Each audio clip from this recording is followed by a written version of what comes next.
sa excellent. Ito po ay good. Yan na po, nagsusupo ako eh. Bago magkaroon ng show. Kaya mga bata, dapat mag-aral kayo ng mabuti. At tayo lahat din, dapat happy. Bawal ang sad, dapat happy.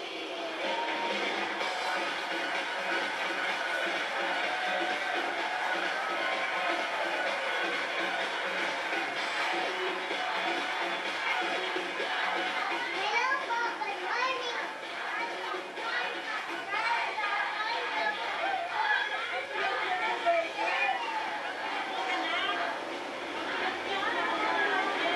Hello po, Lola.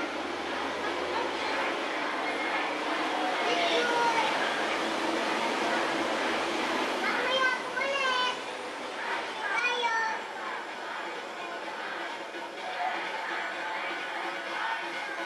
Mga Lola.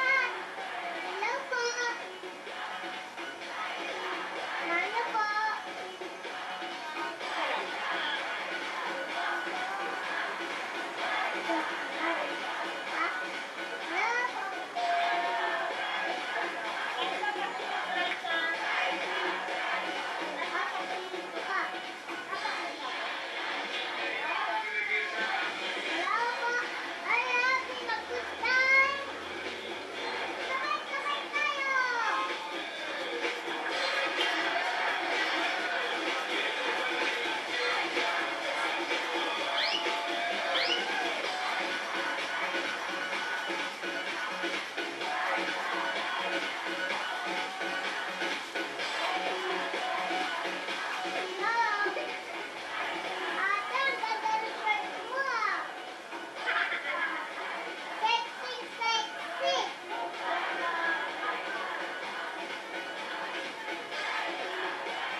Hi. Sarap po mag-look up, no? May kakausapin po muna ako. Hello po. Hi, I'm Raitra. Kayo po ba si Dr. Daniel Hibana? Ay, ako po si Mike. Wait, aabutan ko po kayo, Mike. Yan. Hello po. Kamusta po kayo? Masaya Ay, teka naman. lang po ha. Dabay ka, pupula tayo. Relax lang tayo. Tapos na po tayo mag-look up.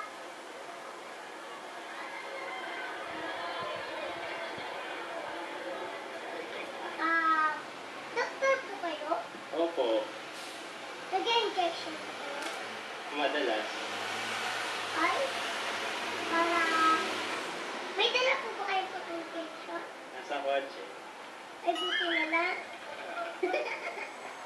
Baka po injection niyo po ako eh. Natatakot po ako. Takot ka ba sa injection? Sakit ba? Opo. Ako magaling akong mag-injection. Nung huli po ako magpa-injection, umiyak po ako eh. Dinala po ako sa... Nagbuhaling po ako sa hospital. Bakit ka na hospital? Hindi po.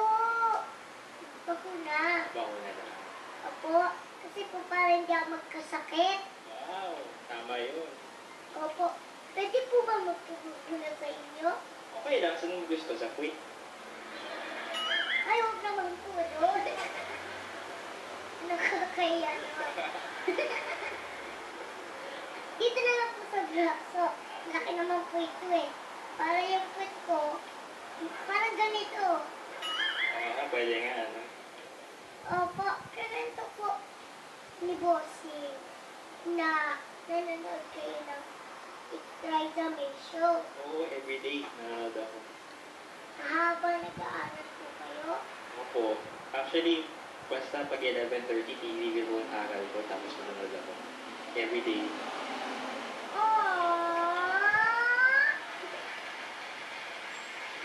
Tapos po, nag-number 2 daw po kayo. Oo. Number 2. Number 2. Hindi ako ng number 2. Nag-number 2. Akala ko po yun ako. Akala ko po. Iba po yun. Nag-number 2 siya.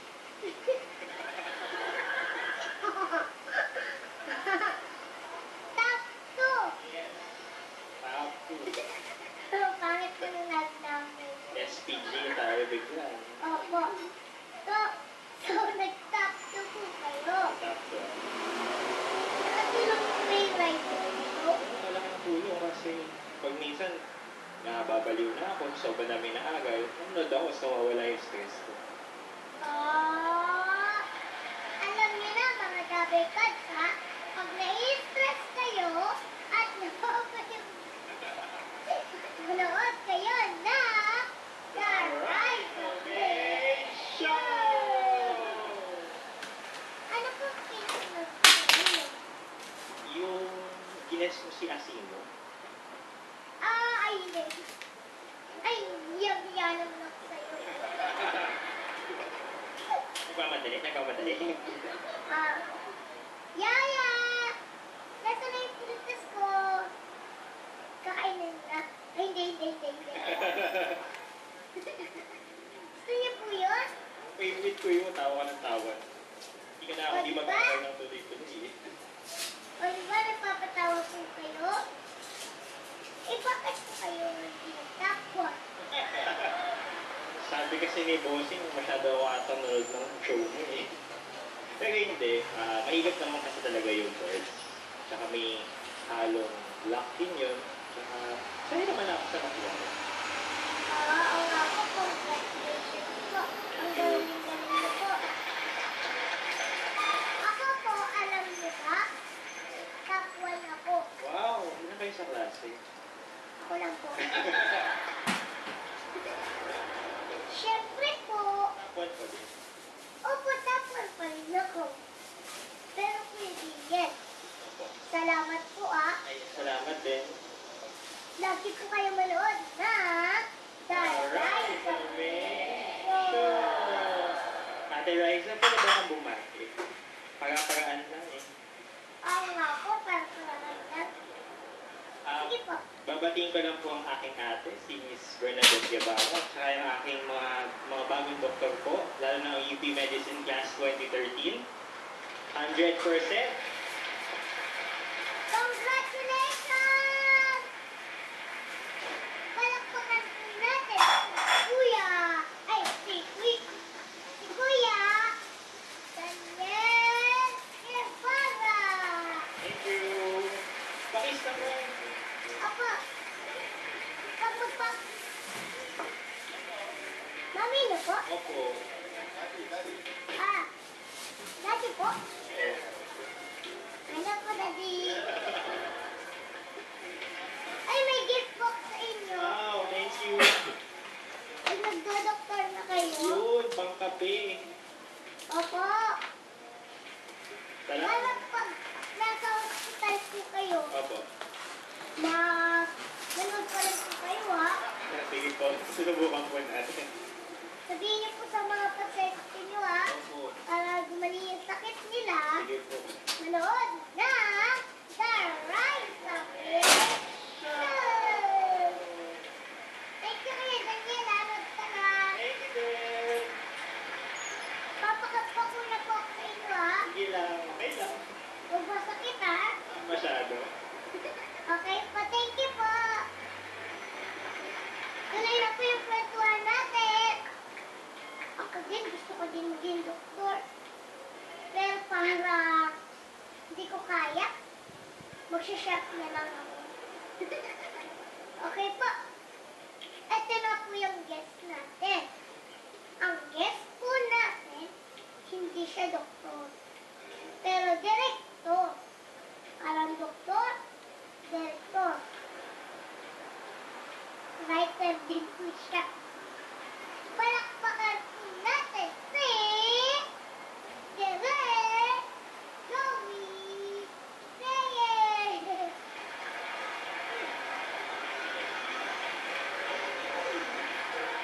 Magandang tanghali mga dabat. Good morning po! Morning! Mano po ako? Kiss mo na. Mwah! Ayo. Direk, dito po tayo. Okay. Opo po kayo dyan. Batiin niyo po muna yung mga nanonood sa atin. Magandang umaga po sa inyong lahat. Isa pong di masukat na karangalan na makatapat tong isang bata ang tagal-tagal ko nang gustong makilala. At bago ko mag-proceed to Ryan Agoncillo, please get well soon, okay? We're all praying for you. Okay? O, halika na, game. Ano po nangyari kay Kuya Ryan? Alam mo, may dengue. Na-dengue siya. Kaya kailangan kaya iingat tayo lahat ha. Mag-ano tayo na konting ingat tayo dahil laganap na naman ang dengue. Kuwawa naman si Kuya Ryan, di ba? Pumayat pa naman dahil walang ginawa kundi bike ng bike, hindi ba? O ayan, kaya ngayon lalo pa siya. Kailangan kailangan kong pumayat. Yun ang kailangan. Kawawa naman. Kawawa naman siya talaga. O yes, anak. Ingat po tayong lahat ha. Oo naman. Kaya kailangan mag-ingat tayo. Tingnan natin lahat ng lamok. Oo, kaya pikukin lahat ng lamok. Game! Kamusta po kayo? Okay lang. Ayos lang. Steady lang. Ikaw, kamusta ka? Steady lang. Ayos lang. Steady lang tayo, hindi ba? Cool lang. Cool, hindi ba? Cool lang. Okay, ayos lang, di ba? Dapat masaya. Ay, dapat lahat ang buhay ay napakaikli, dapat tawanan lang, hindi ba? Kasi kung siseryosohin mo ang buhay, sus, di ba? Oo, di ba? Okay. Dapat tatawa lang. Saan ko na lahat sa tawa, di ba? Katatapos ko lang ng pelikula, may papalabas akong pelikula. Vlogging ka agad ako no, sa All Masters Festival sa September 11. Yung mga veteranong direktor, may festival kami thanks to the Film Development Council of the Philippines. Sino pang bansa? Panoorin niyo. Pelikula ko yung Ano ang Kulay ng Mga Nakalimutang Pangarap, starring si Ryan Agoncillo. Kaya sabihin mo sa Kuya Ryan mo, pagaling na siya. At kailangan ko siya sa festival. Okay? Ano po title? Mahaba ano ang kulay ng mga nakalimutang pangarap? Ano ang Kulay ng mga nakalimutang pangarap. Kwento yan ng mga yayang tumatanda at kung paano kahirap ang mga, di ba mga kawawa naman yung mga kasambahay, lalo-lalo na pag sila ay tumatanda, yung at saan sila pinupunta. Yun ang kwento ng pelikula ko. Yung mga mahal na mahal nating mga bahagi ng buhay natin, pag old na sila, ano nangyayari sa kanila, di ba? O nga, nag-iiyak ka na, di ba? Naiisip ko lang. Opo. Di ba? O, di ba yun Ako yun po eh? direk. O, Matanda na po ako. 80 years old po ako. ilang taong ka na? 80 po. Hindi ka lang. Pero alam mo, hindi Ano po mananasa? malayo pa. Ang prediction ko sa'yo, mag-180 years old ka. Sa bangs mo pa lamang, anong laban mo, Ay! di ba? Ang ganda po ng bangs ko. Talaga naman, wala naman tatapat dyan sa... Nakapuso yan ha. Oo. Tsaka maraming gumagaya dyan sa bangs mo, pero walang kayang tapatan yung bangs mo, di ba?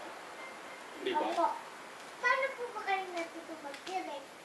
Paano ako natuto mag-direct? Alam mo, aksidente yun eh. Wala na talagang plano mag-direct. Masaya na ako magiging isang writer eh. Pero, di ba katulad mo, please? Aksidente po kayo. Aksidente talaga. Kasi, Nasaktan po kayo. hindi ako ang nasaktan yung naalis na director. Kasi nasa set kami, medyo hindi nagkaintindihan yung producer ko at saka yung director. Nag-walk out yung director. Writer ako, sabi ko mag-direct. Yung tapang ng apog ko, sabi ko, okay. Ayun, so aksidente ako nag-direct. Simula na yung gano'n. Minsan di ba naman sa buhay, hindi mo pinaplano nangyayari, di ba? Pero nag-enjoy naman ako. Alam mo, isang dream ko, i-direct ka eh. One day, sana magkaroon ng pagkakataon, direct ka dahil. Tignan mo naman yung mukhang yan, di ba? Tignan mo naman yung mukhang yan. Diyos ko, di ba? Ba't ka naman umuubong isbis? Baka serious ako rito. Tignan mo naman, anti. Serious po ako. Oo, di ba? Pwede po ba ako Oo. quadrama? Oo. Ay, direct kita gusto mo? Horror? Ay, huwag naman horror mo. Ano pa tayo ng manananggal dito? Wag na. Ano pong gusto niyo sa akin? Alam mo ngayon to, Raisa, ganito na-realize ko. Hindi ka pang sweet role eh. Hindi ba yung mga sweetie, yung mga hindi bagay sa'yo? Pa naman po yun. Hindi. Alam mo, gagawin kita kontrabida. Gusto mo? Ako po. Oo, ikaw na. Ako, ito po, oh. Hindi, ganito. Hindi, titira kita, ha? Bibigyan kita, pero kailangan, ay, seryoso to, ha? Pero, gusto ko, itong dramang ito, walang iyak. Lakas Oo. na siya, Oh, di ba? Walang iyak. Pero gusto ko, kontrabida ka. Okay? Pero, gusto ko, salbahe ka. Tayo, Kahit tayo. paano po. Okay, tayo ka. Pikit mo ang mata mo. Pikit. Pikit ang mata. Baka makatulog po ako, Oh, ah. hindi ka niya makatulog. Okay? Anak, di ba may mga kaklase ka? Opo. May mga kaklase kang lalaki na makulit? Opo. Eh, pikit mo mata mo. Imagine mo yung kaklase mo pinaka-iinisan mo. Okay? Yung inis na inis. Tapos pagbukas ng mata mo, ang sasabihin mo sa kanya, pero hindi ka sisigaw, nakangiti ka, pero galit ka. Kaya? Pwede po ba yun? Kaya yun, kaya yun, kaya yun. Tikman mo, sige, pikit ang mata. Nakangiti? Nakangiti pero galit, ha? Sige, pikit mata. Para akong baliw. Hindi baliw! Okay? Pikit mata, pikit. Okay? Ako yung kinagagalitan mong ano ha, na nakaklase na makulit ha. Eh, concentrate ka, pikit. Okay? Bukas ang mata. Bukas na mata. Tingin sa akin. Galit. Hindi mo yung galit yan. Parang naman gusto mong pumunta sa banyo. Galit. Galit ang tingin. Galit. Galit ang mata. Ayan. Nawala ang mata. Galit. Bukas ng konti mata. Nawawala. Ganyan. Tapos sabihin mo, may araw ka rin sa akin. May araw ka rin sa akin. Ang gano'n yan. Para ka na nagbabasa ng instructions ng may araw ka rin sa akin. May araw ka rin sa akin. Ganon. May araw ka rin. No. May araw ka rin sa akin. May araw ka rin sa akin. Ah, ang ganda, ang galing, di ba? O, di ba, ang galing. Eh, palakpakan nyo naman. Thank you po, ah. Yun lang po ba, Direk? Ano ba gusto mo? Baka may gusto kayo. Oo, may gusto pa ako. Okay, gusto ko ng tingin mo. Pagtingin mo sa akin, ako yung crush mo sa eskwela. Uli. Ba't yan ang gustong-gusto mo, okay? Crush sa school. Ano, ha? Wala po crush sa school. O, imagine mo may crush ka na lang. Okay? Yung crush ko po dito eh. Oh, okay, hindi ko na ito. Okay, pagtingin mo, ako yun. Ako yung crush mo, ha? Tapos sabihin mo, kamusta ka na? Okay, pero kailangan mararamdaman ko yung pagkamo. Kumusta crush mo? Hindi, masobra naman yan eh. Witty ba kayo? Nakakanilo ka naman yan eh. Hindi. Subtle lang. Kasi yun ang pagkakaiba ng acting sa TV at acting sa pelikula. Sa pelikula, dapat mas simple. Mas good ka. Yung meeting konti lang. Konti lang. Kunti na. Konti lang ng ngiti. Konting ngiti. Tingin nga konting ngiti. Tingin nga, kilig. Ayan. Ayos na tayo dyan. Ano pong gagawin ko, Direk? Ha? Ano pong gagawin ko, acting? Acting pa. Okay, isa pa. Pikit mo mata mo. Ako kunyari ang tatay mo, tapos tatanong mo sa akin, tatay, totoo ba na ang bulak ko? Yan, drama yan. ah. Oo nga, drama, pero gusto ko walang luha. Gusto ko damdam na damdam mo lang. Okay? Pag-action, sinabi ko, tatayo ka, lalapit ka sa akin at sasabihin mo, pikit ko na mata, tatay, ang bulak ko. Okay, ready? Konting dali, hindi pa ako nag-action eh. Okay? Alright, and action. Tatay, ampun lang ba ako? Okay, take two natin. Okay, take two natin. Kailangan mas intense. Okay? Okay, upo ulit. Pikit ang mata. Damdamin mo. Ramdamin mo ang emotion. And action. Tingin ka sa mata. Tatay, ampun lang ba ako? Ang ganda. Naiyak ako. Thank you po, Direk. Naiyak ako. Pwede na po mag-artista? Pwede sa katunayan eh. Di ba, sa darating na Disyembre, eh, kakapugin mo raw ang buong Metro Manila Film Festival dahil may pelikula ka. Di ba? Meron po ba? Hindi ang balita. O, sige. O, anyway. Baka po daw eh. Ano? Pero direct, judge din po kayo, di ba? Ay, oo naman. Nagpapanood po kayo eh. Oo naman. Doon sa show ni Kuya Ryan. Oo naman. Oo, marami Kaya akong... po yung sabi sa mga comment. Oo, mahilig ako mapanghusga ako ng tao kaya binabayaran ako para manghusga ng tao. Oo.